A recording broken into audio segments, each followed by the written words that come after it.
I think this is what they meant by a toxic relationship. I'm your host Yusuf, and these are the top 10 chilling things you didn't know about Ken and Barbie. Make sure you subscribe and ring that bell to get notified whenever we upload a new video. Anyways, let's check out the couple. Are we going to go back and go through the time sequence of what happened in my life? I mean, I could just give a yes or no answer, but there's a lot of issues about that. Number 10, Paul Bernardo had a complicated childhood. First off, let's dive into the childhood of Ken from the couple butchers. His parents were financially well off while he was growing up in the 1960s and 70s. The problem wasn't the money though, it was what was going on behind the curtain. In 1975, Paul's father was charged with a really serious crime. Paul was deeply affected by this too. People used to call Paul a happy young boy who smiled a lot, but this was all changed. When Paul turned 16, his mother revealed to him that he was born from an affair his mother had with his real biological father, and this led Paul to start calling his mom offensive names. Paul began picking up women at bars only to humiliate and beat them later. Paul was a good-looking dude, which was definitely for the worst, as he would use his good looks and charm to manipulate women and take down their guard. I took a look at this guy and hey, I'd be fooled if he came up to me. He's one handsome guy, I'm just saying. Number 9, his crimes before the coupling. Between 1987 and 1990, Toronto's Scarborough district was rocked by a series of vicious abuses. The mystery attacker was targeting women, most of whom traveled by bus late at night. As the attacks grew increasingly violent, a police task force was established as a priority. Plainclothes detectives began to stake out bus stations, and in May 1988, an officer spotted a suspect matching the attacker's description lingering under a tree. The suspect escaped on foot but was later identified as Paul Bernardo. Despite the close shave, Bernardo seemed incapable of slowing down. By 1990, police had received 3 separate tips leading directly to him. The first came from an ex-girlfriend, who shared her experience of Bernardo's violent, intimate behavior with a friend in law enforcement. The second came from a bank teller who recognized Bernardo after seeing a composite sketch of the abuser. The final tip came from Tina Smyrnus, the wife of Bernardo's lifelong friend. Smyrnus also saw a likeness in the composite and had been witness to Bernardo's expressions of intimate deviance. Supposedly, Bernardo told his friends of his wishes to commit these crimes. Now, I just wonder how he didn't get arrested sooner. I mean, if my friends came up to me and told me they wanted to abuse a bunch of women just like out of nowhere for fun, I'd report him to the police. Number 8, Leslie Mahaffy. On Sunday, June 16, 1991, Bernardo and Homolka hosted a Father's Day meal in their home. Dorothy and Carol Homolka, along with their surviving daughter Lori, spent the evening celebrating with the couple. Carla is reported to have spent the night making an effort to keep the family upstairs, and for good reason. The body of Leslie Mahaffy was lying just meters below in the basement, having been moved from the bedroom shortly before the Homolka's arrival. Later that night, Bernardo dismembered the body of the teenager with a circular saw. At some point during the evening of June 14th, Leslie had disappeared after attending the viewing of a friend who had passed away in a car accident. It was nothing unusual, Leslie was a frequent runaway, but when she failed to attend the funeral the next day, her family began to panic. Leslie's body was discovered encased in concrete on June 29th, 1991, the same day Bernardo and Homolka married. Speaking of their marriage, let's go more in depth about that topic. Number 7, who Paul married. Paul met Carla Homolka back in 1987 when he was 23 and she was 17. Carla was the eldest of 3 siblings. She was described by people as well-adjusted, pretty, smart, and popular, with a fondness of animals that led her to start working in a veterinary clinic. When Paul and Carla met, sparks flew instantly, and they hit it off. They were immediately attracted to each other. To sweeten the deal, Paul realized that Carla shared his sick and twisted fantasies. They formed a twisted and sick relationship where Paul was the abusive master and Carla was a willing servant. While they were dating, Paul was also intimately abusive towards a trove of women in Scarborough with Carla's knowledge and approval. Bernardo and Homolka eventually became engaged. Homolka described to a friend how Paul and I are happier than ever. He's being so great, so romantic, but that's typical of my honey. But the truth was that 3 years into their relationship, Paul Bernardo got bored. He complained to Homolka that she was not a virgin when they met, and soon turned his sick attention elsewhere, to Homolka's sister, Tammy. Far from being outraged at Bernardo's desires, Homolka once again encouraged them, and she told Bernardo that she wanted him to give her little sister's virginity for a Christmas present.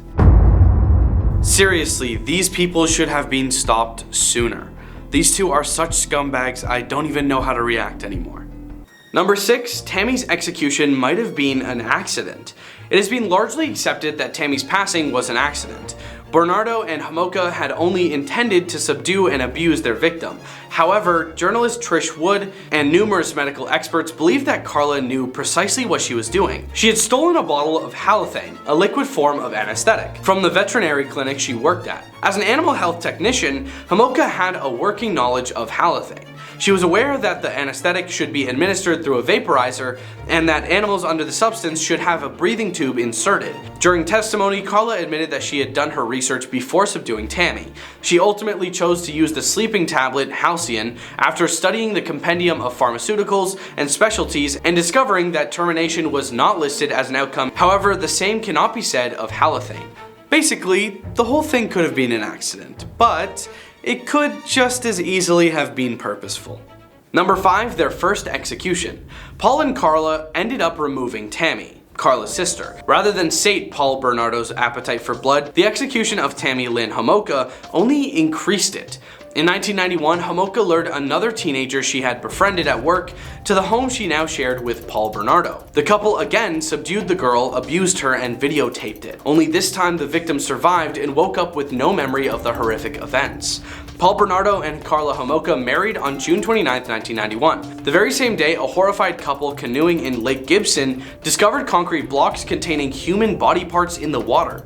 The remains belonged to Leslie Mahaffy, mentioned earlier, who had disappeared on June 15th. She had been kidnapped by the Ken and Barbie butchers and abused over the course of several days. As this grisly discovery was made, the butchers enjoyed an elaborate wedding ceremony which included their entrance in a white horse-drawn carriage. Almost a year later, on April 16, 1992, the couple struck again, this time grabbing and ending Kristen French. They left her body battered and her hair partially shaved in a ditch along a rural road.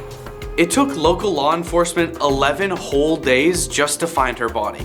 What, were they taking naps collectively or something?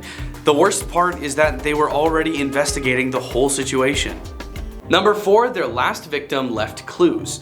Kristen French was the final victim in the infamous schoolgirl executions. She was kidnapped in a parking lot after being approached by Homolka, who was posing as a tourist in need of directions. Bernardo approached from behind and forced the teen into the couple's car. By this point, Bernardo and Homolka had become brazen in their operation. Kristen was approached in broad daylight and her abduction was witnessed by several people. Unfortunately, the vehicle used in her abduction was wrongly identified by witnesses.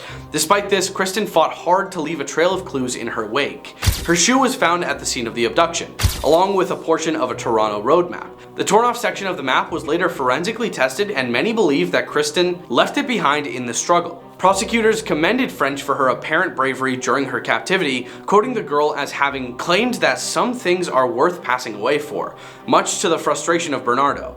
Kristen French was found gone from this world on April 30th, 1992, not far from the burial site of Leslie Mahaffy. Thanks to Kristen French, the clues left behind were used to find Bernardo and Homolka and put a stop to their crimes. Fly high, French. Number 3, Paul Bernardo was a failed rap artist. Bernardo harbored a surprising passion for music. He was particularly fond of rap, and many former friends describe him as quoting, "artist Vanilla Ice."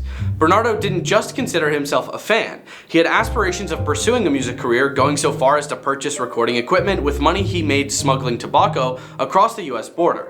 Bernardo indulged in grandiose fantasies, often assuring his friends that famous artists were interested in sponsorship deals. His lyrics were a disturbing insight into his crimes, spurred on by Homolka. Did you ever get caught? No, never. Why? They say. Did you ever get caught? Did you ever get caught? No, never, never. Why? She often bragged to friends about Bernardo's upcoming albums. Bernardo even took his final victim into his music room to show her his latest tracks, though Homolka would later testify that Kristen French did not care. All I'm saying is that this guy Paul Bernardo clearly did not have the bars. Number 2, the trial. Realizing the gig was up, Carla Homolka quickly got a lawyer and sought a plea bargain in exchange for testifying against Paul Bernardo. She claimed Bernardo had told her he'd abused at least 30 women. The government agreed to a 12-year sentence in exchange for her cooperation. Although this backfired dramatically when the videotapes the couple had made showcasing their gruesome crimes were discovered, and Homolka's true nature was revealed. Carla Homolka was not the abused victim she had attempted to portray herself as, but rather a cruel sadist. Homolka was ultimately released in 2005 and since remarried and given birth. Paul Bernardo was found guilty on all charges against him and consequently sentenced to life for the abuse, slaughter, and kidnap of 2 teenage girls, though it is believed he ended a couple more. His abuse victims number somewhere in the double digits, presumably around 13. Bernardo's application for parole in 2018 after 25 years in prison was denied after only 30 minutes of deliberation. A lawyer on behalf of the victims' families reported that there's never been an apology by Paul Bernardo. There's never even been any indication whatsoever of remorse. Indeed, Bernardo admitted to the court that he hadn't felt anything for his victims at the time of his crimes. A lot of the time you see criminals pretend to be insane or backpedal and apologize for their crimes. So it's almost refreshing seeing a criminal you know you can't sympathize with. Like, you know without a doubt in your mind that these guys are the worst. Number 1, Homolka sold out to Bernardo. Early in January 1993, Bernardo attacked his wife with a flashlight during an argument. The beating was severe, leaving Homolka admitted to the hospital with black eyes and broken ribs. It was this incident that encouraged her to leave Bernardo for good. Around this time, Toronto police reached out to Homolka. Forensic experts working on the Scarborough abuses had finally run tests on Bernardo's sample. He was identified as the Scarborough abuser, and detectives suspected a connection to the executions of Mahaffy and French. Homolka agreed to an interview with police, assuming they wanted to discuss the assault with a flashlight. However, detectives from the Green Ribbon Task Force, established to investigate the schoolgirl slaughters, were present at the interview. Homolka ultimately panicked and confessed everything to her family. She was quick to seek out an attorney and cut a deal with investigators to give them information on the slaughters. Homolka sold out Bernardo in exchange for a lesser sentence. Because now my file says her version, and it's a lie. You know what I mean? Yeah. Like, I'm not making frivolous points here. It really do be your own homies. Thanks for watching. Leave a like and comment if you enjoyed this video, and we'll see you next time on Crime time! Crime Time!